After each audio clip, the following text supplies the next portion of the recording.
Prussian Officer by D.H. Lawrence. Narrated by Richard Williams. Chapter 1. They had marched more than 30 kilometres since dawn, along the white, hot road, where occasional thickets of trees threw a moment of shade, then out into the glare again. On either hand the valley, wide and shallow, glittered with heat. Dark green patches of rye, pale young corn, fallow and meadow and black pine woods spread in a dull, hot diagram under a glistening sky. But right in front the mountains ranged across, pale blue and very still, snow gleaming gently out of the deep atmosphere. And towards the mountains, on and on, the regiment marched between the rye fields and the meadows, between the scraggy fruit trees set regularly on either side the high road. The burnished dark green rye threw on a suffocating heat. The mountains drew gradually nearer and more distinct.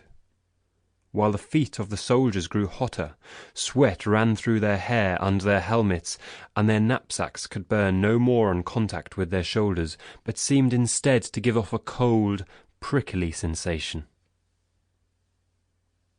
He walked on and on in silence, staring at the mountains ahead that rose sheer out of the land, and stood fold behind fold, half earth, half heaven, the banner with slits of soft snow in the pale, bluish peaks. He could now walk almost without pain. At the start he had determined not to limp. It had made him sick to take the first steps, and during the first mile or so he had compressed his breath, and the cold drips of sweat had stood on his forehead. But he had walked it off. What were they, after all, but bruises? He had looked at them as he was getting up, deep bruises on the backs of his thighs, and since he had made his first step in the morning he had been conscious of them. Till now he had a tight, hot place in his chest, with suppressing the pain and holding himself in. There seemed no air when he breathed, but he walked almost lightly. The captain's hand had trembled at taking his coffee at dawn.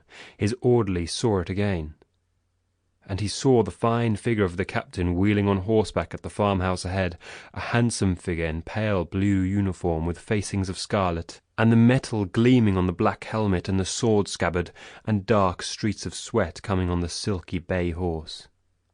The orderly felt he was connected with that figure moving so suddenly on horseback. He followed it like a shadow, mute and inevitable, and damned by it.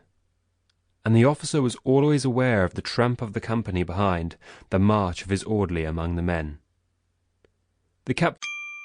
Sample complete. Ready to continue?